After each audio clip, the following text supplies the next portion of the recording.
اس کے بعد کنور الپ اور باقی سپاہی دکھائی جاتی ہیں، اور کنور الپ کہتا ہے اس حملے کے لیے ہمیں ایک ہی موقع ملے گا، ہمارے پاس غلطی کی کوئی گنجائش نہیں ہے۔ منگولوں کے آتے ہی اپنا کوڑوں کا رخ بازنطینی کی جانب کر دینا، بولنا مت، ہمارا ہدف ایک ہی ہے، منگولوں اور بازنطینوں کو آمنے سامنے لا کھڑا کرنا۔ اس کے بعد وہ کوڑے لے کر یہاں سے روانہ ہو جاتے ہیں۔ اس کے بعد ہمیں کرا جلسون دکھایا جاتا ہے جس کے سامنے دو سپاہی آ جاتے ہیں، ان سے پوچھتا ہے شہزادی کہاں ہے؟ وہ جواب دیتے ہیں بازنطینی لباس والے سپاہیوں کے پاس، ہمارا کھوجی کہتا ہے ان کے تعاقب میں۔ پھر ایک سپاہی کہتا ہے کمانڈر وہ حرکت میں آ چکے ہیں، پھر وہ وہاں سے چلے جاتے ہیں۔ اس کے بعد کنور الپ ایک جھاڑیوں کے پیچھے چھپا ہوا ان کو دیکھ رہا ہوتا ہے، وہ اپنے سپاہی کو کہتا ہے منگولوں کے چھاونی میں داخل ہوتے ہی ہم ٹوٹ پڑیں گے۔ کرا جلسون کو وہاں دیکھتے ہی صلیبیوں کو ہماری ہمدردی اپنے ساتھ ہونے کا یقین آ جائے گا۔ اس کے بعد ہمیں بازنطینی چھاونی دکھائی جاتی ہے جہاں پر عثمان کے سپاہی آ جاتے ہیں اور وہ کہتے ہیں کہ منگول آ رہے ہیں، ہمارے پیچھے ہیں، ہماری مدد کریں۔ پھر وہاں پر کرا جلسون پہنچ جاتا ہے اور کہتا ہے شہزادی کہاں ہے؟ شہزادی کو لے آؤ، نوکروں سب کا سر قلم کر دو۔ وہ وہاں پر حملہ کر دیتے ہیں، وہاں پر لڑائی شروع ہو جاتی ہے۔ وہاں ایک کمانڈر اپنے سپاہی سے کہتا ہے گورنر کو منگولوں کے حملے سے آگاہ کیا جائے فوراً۔ اس کے بعد عثمان کے سپاہی بھی لڑائی میں شامل ہو جاتے ہیں۔ وہاں پر کنور الپ دکھائی دیتا ہے جو کہتا ہے اب گورنر منگولوں کو دشمن اور عثمان صاحب کو دوست تسلیم کر لیں گے۔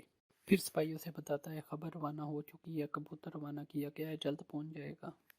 اس کے بعد عثمان دکھایا جاتا ہے جو کہہ رہا ہوتا ہے اب وہ لوگ ہمارے بعد آپ لوگوں کو کے قلعوں وغیرہ پر قبضہ کے لیے ہر قسم کے حملے تیار کر چکے ہوں گے۔ عثمان کہتا ہے آپ کے میرے خلاف تلوار اٹھائے ہوئے ہیں، یا تو میرا ساتھ دیں یا پھر ہمارے پاس جو حل ہوگا وہ آپ کا ہوگا، آپ اسے مل کر دیکھیں گے۔ آپ کے پاس اور کوئی راستہ نہیں ہے، یہ کاغذات اور یہ موریں حقیقت ہیں، اپنے پاس رکھو اور تحقیق کر لو، بعد میں مجھے ضرور بتا دینا، مگر تم گورنر، تمہیں پہلی اور آخری بار تنبیہ کر رہا ہوں، خبردار کوئی بھی غلطی دوبارہ مت کرنا، یہاں عاجز میں نہیں آپ لوگ ہیں۔ اتنے میں ایک سپاہی آتا ہے اور وہ اسے خبر دیتا ہے کہ ایک دستے کی جانب سے خبر موصول ہوئی ہے، کس ہم پر حملہ ہوا ہے۔ کمانڈر کہتا ہے کس نے حملہ کیا؟ وہ کہتا ہے کورکلو خان کے ماتحت کرا جلسون نے حملہ کیا۔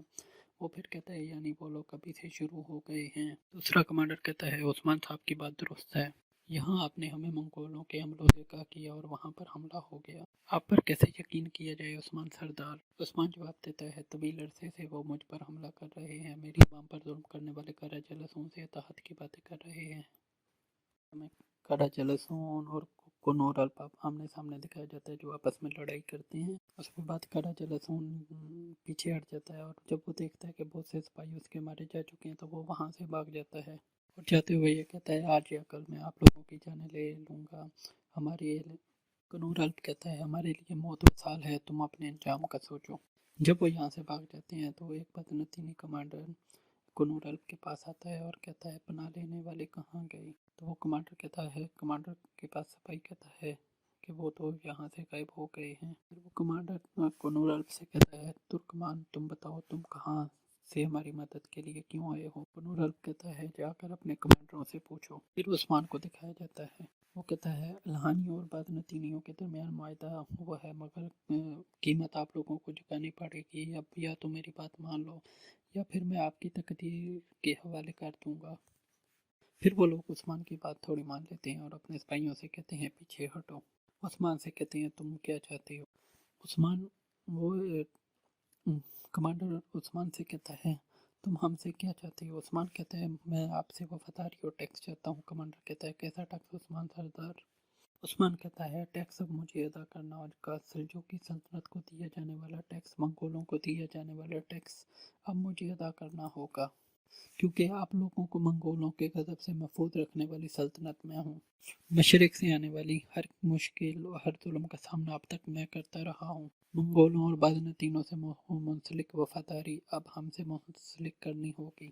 آپ لوگ فیصلہ کر لیں کہ بازنطینی سلطنت آپ لوگوں سے منہ پھیر چکی ہے، اگر اب آپ اپنے بقا چاہتے ہو تو اب ترکمانی ریاست آپ لوگوں کو اپنی آغوش میں بھرنے کو تیار ہے، آپ ہمارے ساتھ شمولیت کا فیصلہ کر دیجئے۔ انہیں دعوت دیتا ہے آج شام یعنی شیر میں دسترخوان پر آپ کا انتظار کروں گا۔ پھر وہ برہان الپ کے ساتھ وہاں سے چلا جاتا ہے۔ اس کے بعد ہمیں یہ نشیر دکھایا جاتا ہے جہاں پر بلا خاتون اور ملعون خاتون، اور ہان کو بچانے کے لیے نکلنی پڑتے ہیں کہ الکندور کی آتی ہے اور کہتی ہے کہ سعادت خاتون اپنے سپاہیوں کے ساتھ یہاں یعنی شیران آ رہی ہے، جس پر بالا خاتون ملعون خاتون سے کہتی ہے آپ یہیں پہ رکیں، ہم جا کر بچوں کو بچا کے لے آتے ہیں۔ اس کے بعد فاطمہ آتی ہے اور وہ کہتی ہے میں جانا چاہتی ہوں۔ اس کے بعد وہ وہاں سے سارے نکل جاتے ہیں اور ہان اور ہولا فیرا کو دکھایا جاتا ہے۔ رحان ہولا فیرا سے کہتا ہے اشارہ ملتے ہی تیر اندازوں کو اپنی طرف متوجہ کر لینا۔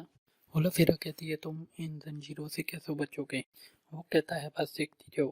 اس کے بعد وہ اپنے ہاتھ کا انگوٹھا نکال کر وہ ان زنجیروں سے آزاد ہو جاتا ہے۔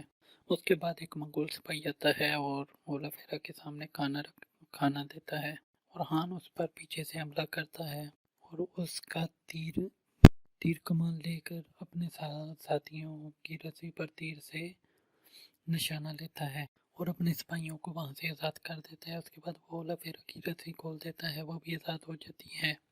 اس کے بعد ایک سپاہی شراب والا جگ اٹھا کر آگ میں پھینکتا ہے جس سے ایک زوردار دھماکہ ہوتا ہے اور بہت سے سپاہی زخمی ہو جاتے ہیں۔ اس کے بعد وہ وہاں سے بھاگ جاتے ہیں۔ اس کے بعد یعنی شہر میں سعادت خاتون کو الکن کے ساتھ دکھایا جاتا ہے۔ سعادت خاتون الکن خاتون سے کہہ رہی ہوتی ہے چرکتائی سے پتہ کیا، جاسوس ہونے کا اعتراف کیا اس نے کہ نہیں؟ الکن خاتون کہتی ہے ایسا مت کریں، کوئی سن لے گا۔ سعادت خاتون جواب دیتی ہے میری مرضی کے بغیر کوئی نہیں سن پائے گا، تمہیں میں جو کچھ کہوں گی تمہیں وہ کرنا پڑے گا۔ الکن خاتون کہتی ہے اب آپ مجھے اپنی جاسوس بنائیں گی؟ سعادت خاتون جواب دیتی ہے اگر تم چرکتائی کو مروانا نہیں چاہتی یا قاضی کو یتیم نہیں کروانا چاہتی تو تمہیں میری بات ماننی ہوگی۔ اس کے بعد ملعون خاتون آتی ہے اور سعادت خاتون سے کہتی ہے کہ آپ یہاں پر کیوں آئی ہیں؟ وہ کہتی ہے مجھے قاضی کی یاد آ رہی تھی تو میں نے الکن سے کہا کہ اسے کبھی سرحدی بازار میں لے آیا کرو۔ ملعون خاتون کہتی ہے یہاں بس یہی کہنے کے لیے آئی تھی؟ وہ کہتی ہے نہیں۔ وہ جواب دیتی ہے کہ ہمارے پاس آنے والے تاجروں کو واپس لوٹانے کا حساب لینے آئی ہوں۔ خاتون جواب دیتی ہے یہاں پر حساب کتاب ہمارا ہے، اور کوئی سوال ہے تو بتاؤ۔ ملعون خاتون کہتی ہیں بہت بہتر ہوگا آپ یہاں سے جلدی بنیں۔ اس کے بعد وہ کچھ باتیں کر کے وہاں سے چلی جاتی ہیں۔ ملعون خاتون کہتی ہیں ہم نے ابھی اپنا آخری فیصلہ نہیں سنایا سعادت خاتون۔ کے بعد ہمیں خفیہ ٹھکانہ دکھایا جاتا ہے جہاں پر پرندر بے شہزادی کو لے کر آ رہا ہوتا ہے۔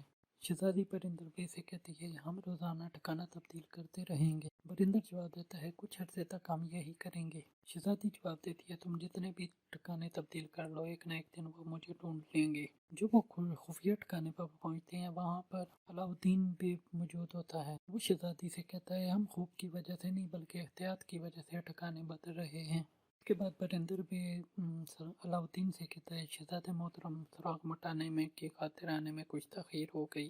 علاؤالدین کہتا ہے میں خود بھی آس پاس کا جائزہ لینے کے لیے جلدی آیا ہوں۔ پھر وہ شہزادی کو کہتا ہے خوش آمدید۔ شہزادی کہتی ہے مجھے یہاں رہنا ہوگا۔ علاؤالدین کہتا ہے یہ جگہ آپ کے شایان نشان نہیں، میں معذرت خواہ ہوں لیکن آپ کو یہیں پر رہنا پڑے گا، آپ کو ہر طرح کی سہولت مہیا کی جائے گی، آپ کو طویل عرصے تک ہمارا مہمان بننا پڑے گا۔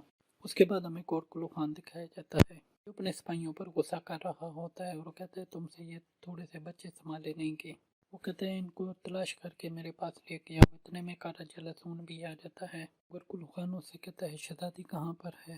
وہ کہتا ہے عثمان میرے تعاقب میں تھا، ہم جال میں پھنس گئے تھے۔ گورکلو خان اس کو کہتا ہے میں نے تجھے کہا تھا کہ جب تک شہزادی نہ لاؤ میرے پاس مت آنا۔ اس کے بعد کارا جلسون کہتا ہے میری گردن مار دیجیے۔